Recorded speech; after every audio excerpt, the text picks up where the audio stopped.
giving me your time, man. This is great catching up with you. It's been some time. I think the last time we spent any significant amount of time together, we were in the air on that little death trap that you took me up in the air on.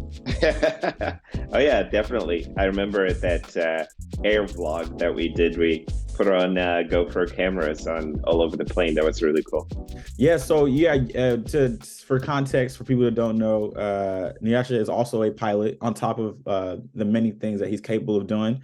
This is not my first podcast episode with you. You took me up on one of your one of the planes out of what was it, the Camarillo Airport in the 805 area.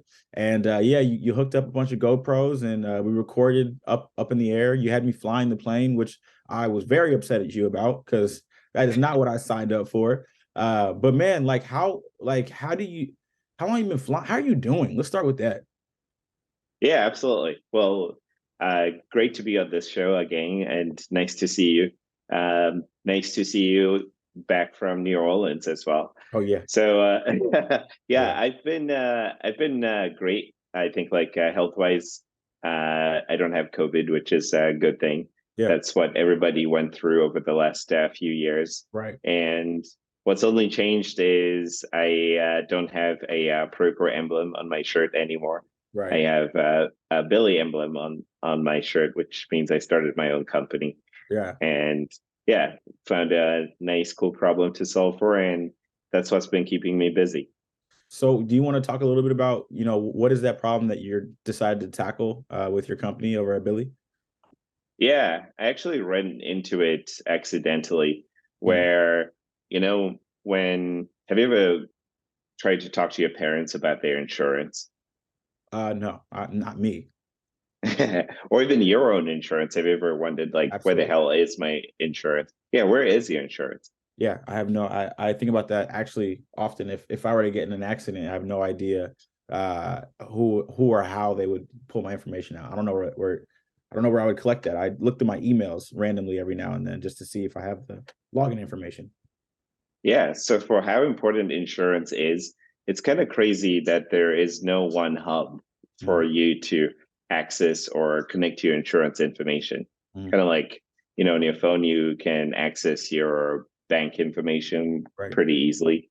But, all your insurance about your personal insurance, your car insurance, it's in many different places, just Right. not in one place. So, broadly speaking, that's the problem that we're just trying to solve for. Mm, For folks that are in construction, it's more about, what documents do I need to collect in order to release payments safely? mm. Right. So the compliance piece.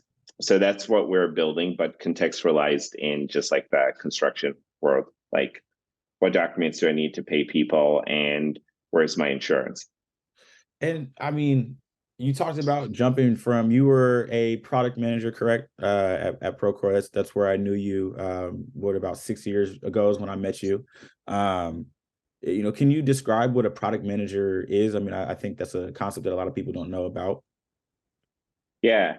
A product manager is a person who essentially talks to customers and figure out what the problem really is. Right. And then you work with the business to try and prioritize building the right things at the right time Mm, for those customers. So you solve people's problems by listening to them and then working inside your business to organize resources to get that thing built. So in simple, it just means at a place like Procore, you have customers and they have different problems that they're facing, and your software has to solve some of those problems. So for you to solve those problems, it's not just the engineers that you do have, but it's organizing the sales team, the executive leadership, people in marketing, even people in customer support on, hey, there's a problem. We're going to try to solve for it, get people rallied behind that initiative, and then get it all to happen and release the product itself. So I think having started a company, that's how I would contextualize what a product manager does. It's not just making the software, but it's also orchestrating all these people to get something done, kind of So like a choir master. I was about to say, it kind of sounds like a CEO to me. Yeah, in a really good way. I think you could say that it's a it's how you could be a CEO. You could learn how to be one, although there are many things about being a CEO that you kind of learn on the job the first time. And Mhm. I don't think any kind of training can help you with some of this stuff. But product manager, yes, it will help you with understanding how to launch a product, um, how to sell it, because you're actually the first salesperson Yeah. when you launch a product with no brand recognition, and how to even price it. Right. So yeah, it gives you a lot of the stuff that you never think about. Do do product managers need to come from like a technical background? Can you I know that's a very general question, but I mean, in your experience of all the people you've met and the people that you've come across in your other careers, I know you've also worked at some other places after Procore before you started your own company. Do product managers all have to have the same background, college educated, engineering degree? Like, what are the makeups of something that makes a good product manager? Yeah, so really good question.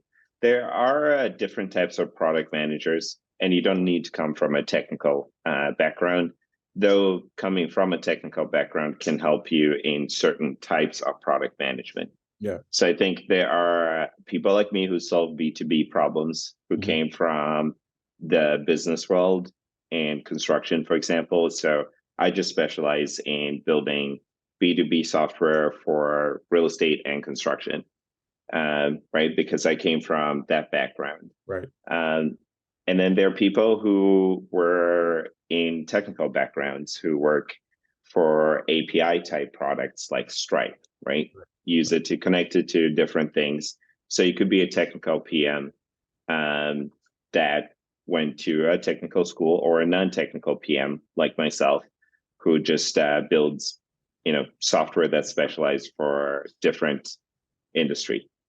At what point, where along the journey for you were like the affirmations of you were ready to take on your own company?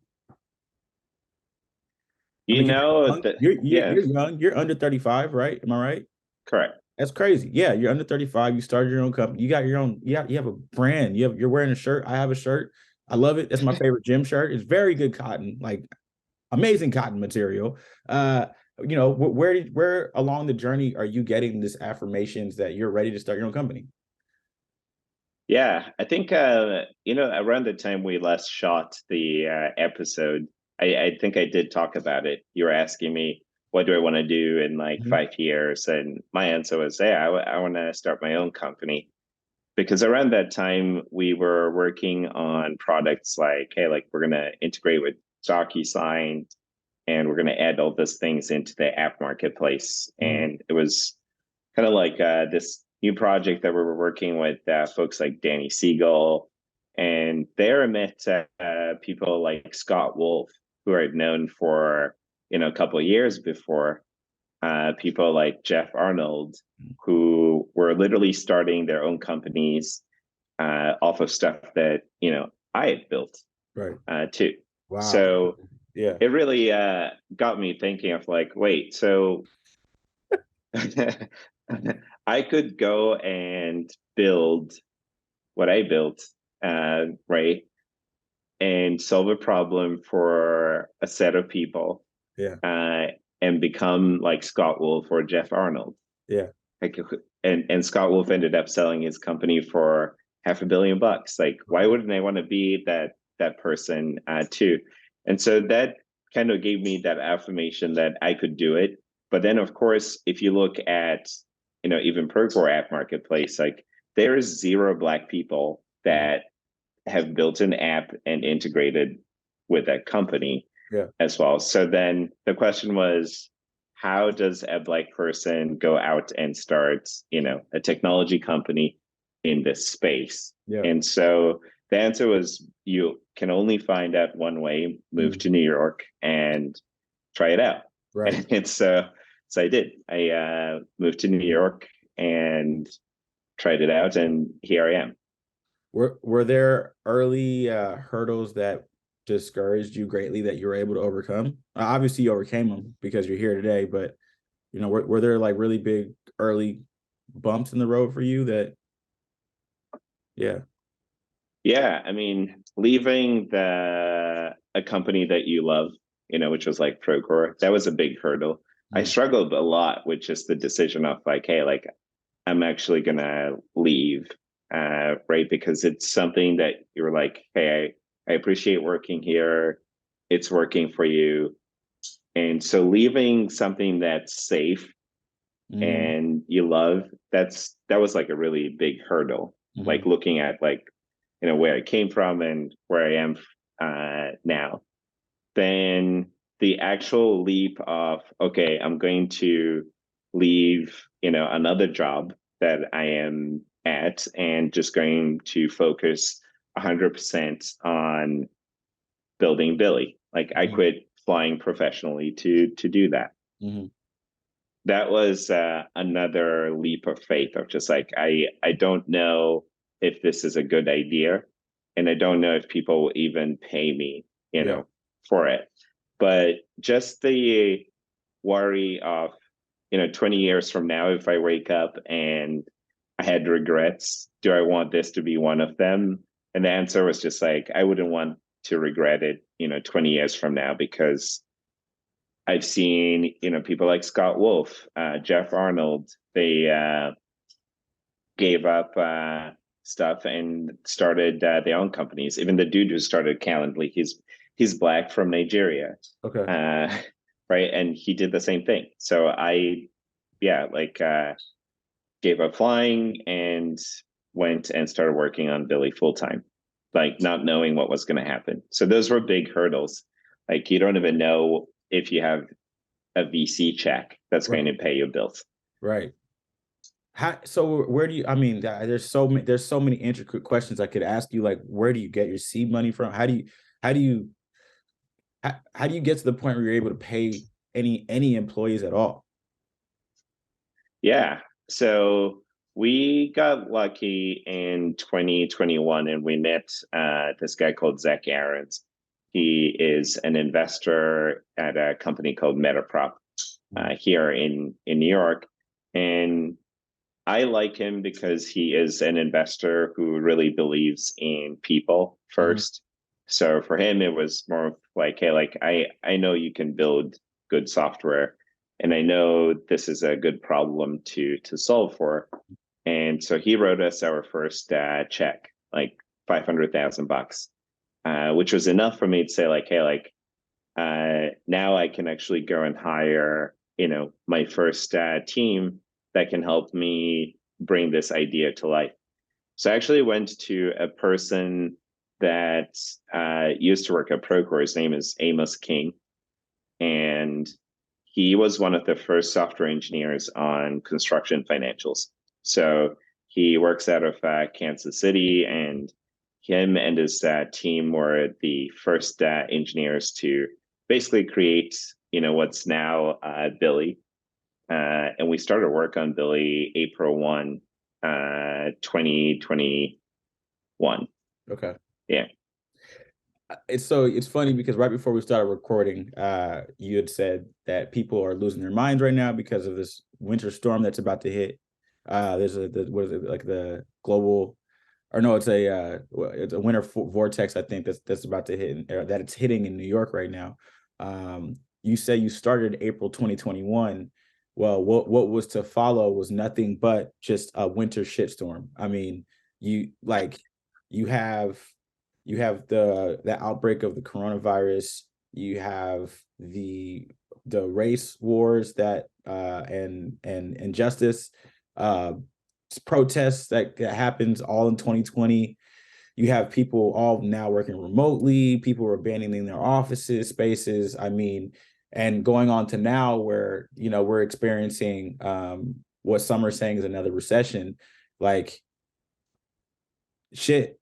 Like, you are like, so where are the pivots that go along what are the things that like became actually helpful in all of obviously what we've experienced in the last 2 years now at this point, 3 years at this point? Like, you obviously you had a game plan, and one of my favorite quotes is uh was it God laughs at people with game with plans, right? Yeah. Like, where are the pivots along the way that you had to make? Yeah. So, when we first started, the name of the company was Billy Pay because we wanted to do payments at first because it's like a project that was like near and dear to my heart, and I was like, oh, like I'd still like to solve for this problem of helping contractors get paid. But one of the things that I ended up realizing was, well, they all use banks that can move money quicker, so like there really isn't like a big business that you can build by just trying to do what banks already do anyway. There's a much deeper problem that's there than just like moving money. Right. And so in actually talking to those customers and trying to figure out what they would actually pay for, right? And in this case, it's just two guys in the deck. I'm with my co-founder, Grant. We don't even have any software. Right. And all I'm trying to do is get a contractor to sign a contract that says, I'm going to deliver something of value to you in 3 months. And the price of this is X amount of dollars, of which you pay zero the first year, Mm-hmm. right? So there's nothing to lose there. And that Mm-hmm. was really hard to get even one person to say, I'm going to pay for you to move money. And when we went to insurance, it was like, I'll pay you. In fact, I'll sign this thing before you even build it. Mm-hmm. And that's when I knew, like, oh, we actually do have a business here, because it seems like it's a pain point for people to commit to wanting an actual product before we actually built one Yeah. itself. So it's really been a good lesson on customer discovery, which I think um, like there's many books out there, and I think many people like Steve Zahm are very good advocates of things like that. Mm. But those were things that I feel like were kind of like pivots, big learning points that we had. So started off as a payments company and figured out that's actually the wrong problem to solve. Yeah. Wow. So you're able to make that adjustment on the fly. Um, like I remember back at Procore, man, because you talked about how hard it was for you to leave. You were like probably one of the most well-liked people. I mean, everybody from top level to to the bottom, everybody just like, oh, Nyasha, like I mean, you were a celebrity. Um, Straight up, man, and you're so charismatic. You're so good with people. I mean, you navigate with people in the aviation space. Man, you sail boats. Like, where is this adventurous? You're running a company now. Like, where does your tenacity? Where's your adventurous spirit? Where does that all derive from? And what adds fuel to that fire?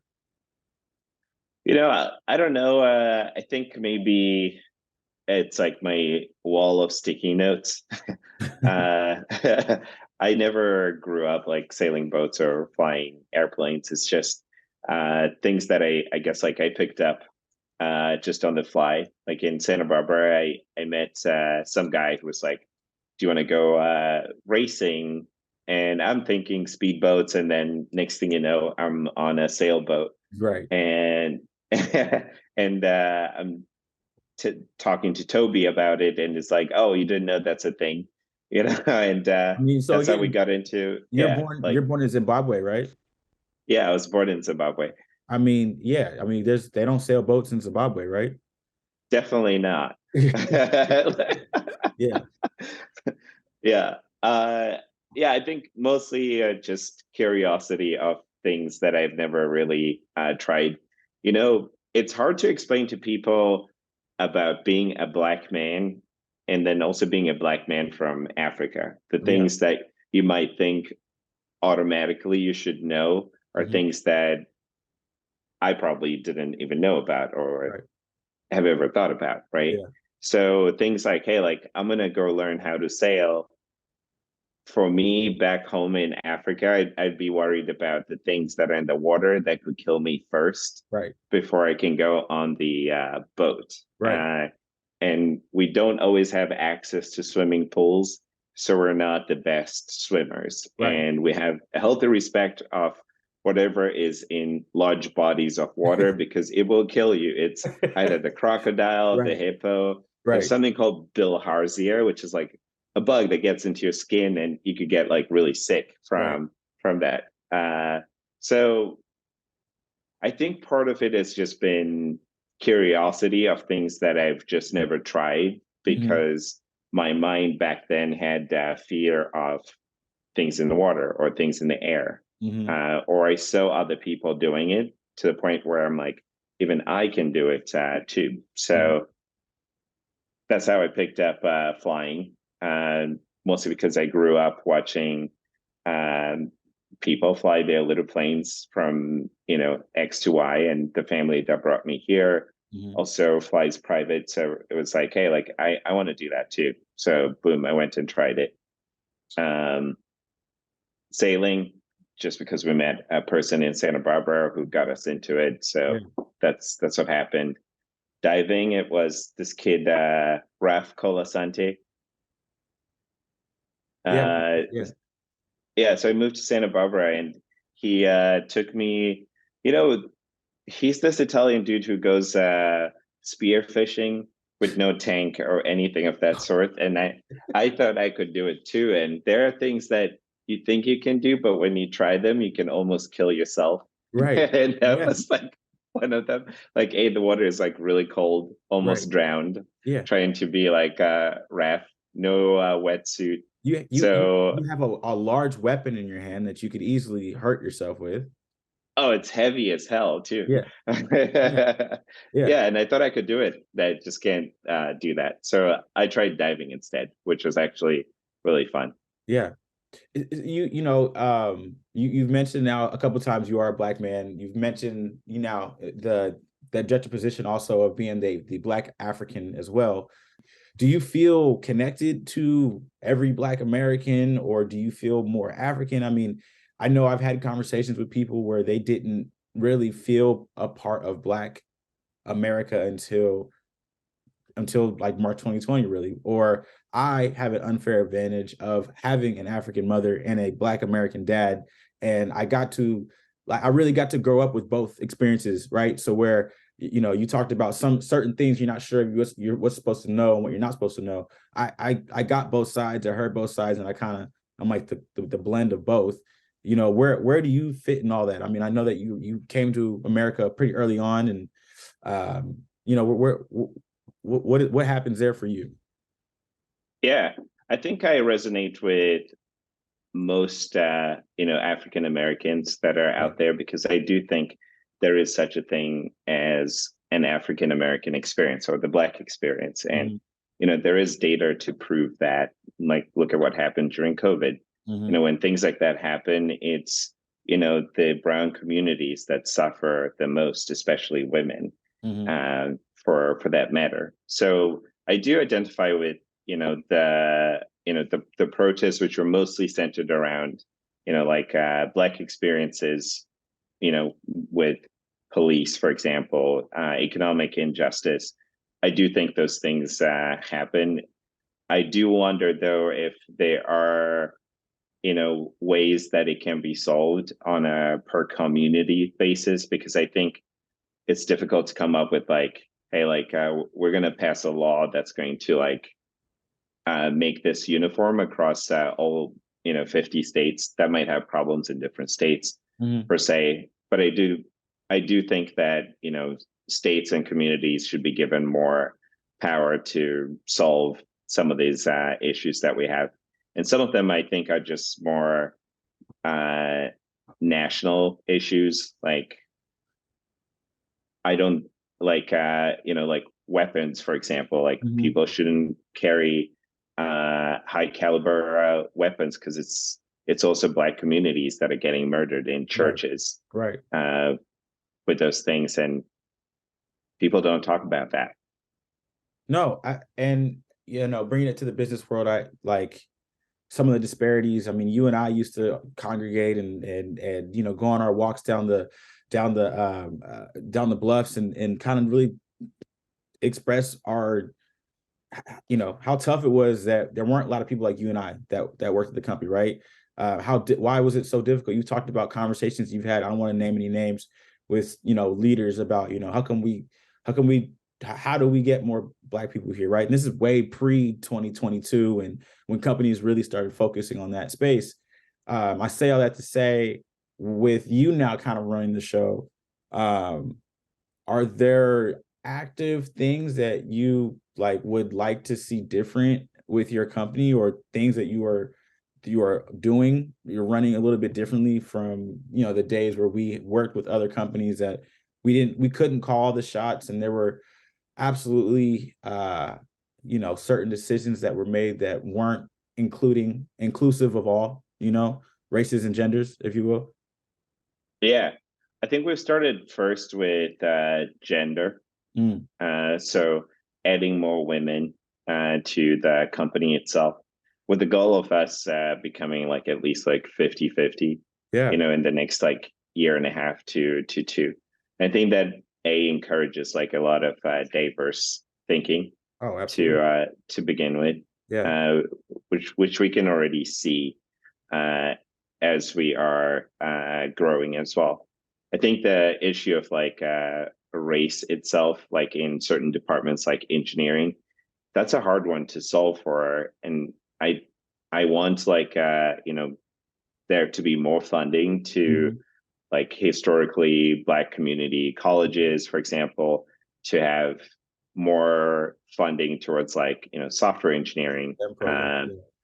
Yeah, because it's just really difficult to like recruit women or people of color in that area, Right. and just increase more diversity. The only other way you can do it, might be like offshore that to other parts of the world, but that's not really like going to encourage growth here Right. uh, at home too. So I think those are like the initiatives that at least we've started across the board, which is have a balance in gender across all roles as well. I mean, and then what's so great, what I'm seeing is, if you have that early on in the DNA, right? We want to focus on having making sure that we're being purposeful about our hires. If that's in the DNA early on, as you guys continue to grow, you now don't have to relearn. Like, I think I have a personal project at work where I'm reaching out to different diversity and inclusion leaders at other companies, and it seems that like some of the hardest parts is teaching the change, keeping the change, and then adapt, and then and then growing from there, right? That part one and two is kind of where the drop off is. It's like, all right, well, we have these initiatives that we can do, we have these strategies, and then they kind of fall to the wayside for the main goals of the company, which is, obviously the bottom line. And if you have that in interweaves with your DNA early on, that's not something that has to be taught, right? That's just something that can just be enhanced or tapped into. And that's great that's a main focal point for you. Yeah, I think early on we've learned that people's happiness at their jobs too Mm, directly correlates to how successful the business becomes. mhm. Because at the end of the day, it's not just about the software; it's the people that are behind the software and the relationships they make with their customers too that help. And I think increasing diversity, uh, not just like in race but also gender, it just brings a different way of thinking, a different way of looking at the world too, and just like a different way of connecting with customers. So I have a manager that I can go to for questions. I have a VP that I can go to for bigger ideas. I have a director. I even have my CEO that I can reach out to for help with those really really tough squeezes. Who do you where do you go to? Like, you are already at the top. How do you get your answers question? Yeah, usually my The team question is answered. provides me Excuse with me. I said that backwards. Yeah. yeah, my team provides me a lot of the questions and answers that I need. We kind of like follow the David Marquet playbook. So if you remember his stories about turning around like the submarine. Oh, the submarine, right? So yeah, so I more am the person who's like, hey, like if we were doing the airplane analogy, we need to make this thing take off, and then they'll figure out like how much fuel do we need, where are we going? By the way, is one of the questions they ask, and how fast do we need to get there? How high do we need to go? Mm-hmm. So they provide me with all the input, and they take care of most of the things that need to be done. My job is just to take off and land here at Billy. It's all playing analogies with you, huh? Yeah, if we were to put it that way. So the team is just a machine. They execute together in a really nice way, and they provide you with the input of things that you need to. But there are times where the job itself as a CEO feels really lonely at times. So you sometimes reach out to other people who are in similar positions, um, other CEOs too, that can talk you through different things that you can go through as a CEO as well. That's amazing, man. I know we're coming to the top of the hour, and I want to respect your time. But I want to make sure, like, I get a more thorough answer for this question because, like, I don't think people understand like how tenacious you are. Like, I know there's been sleepless nights you've had, from working, and I see, I follow you on Instagram, obviously, and we're friends, and I've seen your travels. Um, what is that carrot at the end of the stick for you? I mean, I know you talked about your sticky notes of to-do lists and bucket lists, but I mean something inside you, for whatever reason, it's maybe there's someone that's inspiring you, or there's a goal that you have at the end of the day for yourself. But like, we all want to run a company, or people want to run a company. People want to learn how to fly. People want to learn, and they just don't. What is getting you to actually like, all right, I'm gonna get up today? Because I know you run also. You stay fit. I know tons of people that have turned into CEOs and then just gotten fat, and because of the stress, right? Right? Like they just get stressed out and lose sleep. You look good, man. You look great. You look like as good in shape, or if not better than before. So, like, what's got you? What's driving you, man? That's what I'm trying to figure out here. Yeah, I guess to summarize it, living life on your own terms. And so to do that, I guess like there are things that I care about every day. So gotta make sure like my girlfriend's happy at home in order for me to actually prosper in anything else that I do. Mm, Just make sure like my parents and my siblings are also happy, taken care of. Your property, mm, and then on the other side of life are just like the things that you do every day. Like why do I want to live life on my own terms? mm, Because I want to create a legacy, mm. start and solve a big problem for a lot of people and build a business doing it.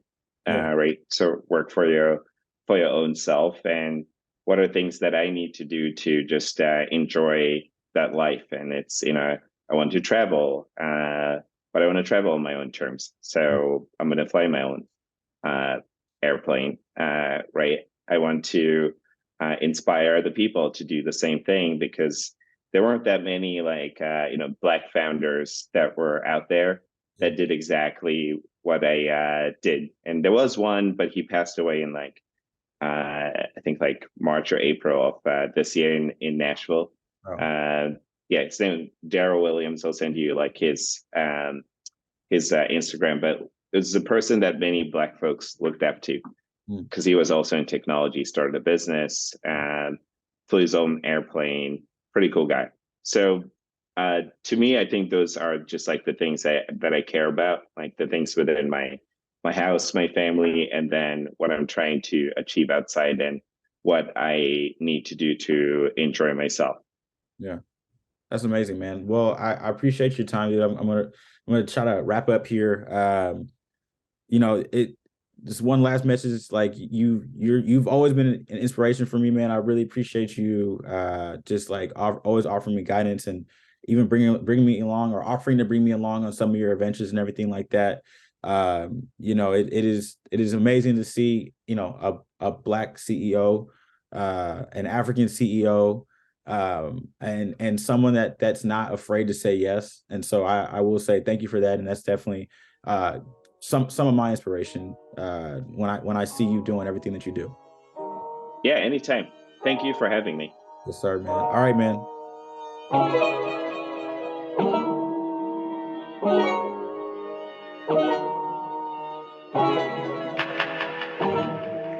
You are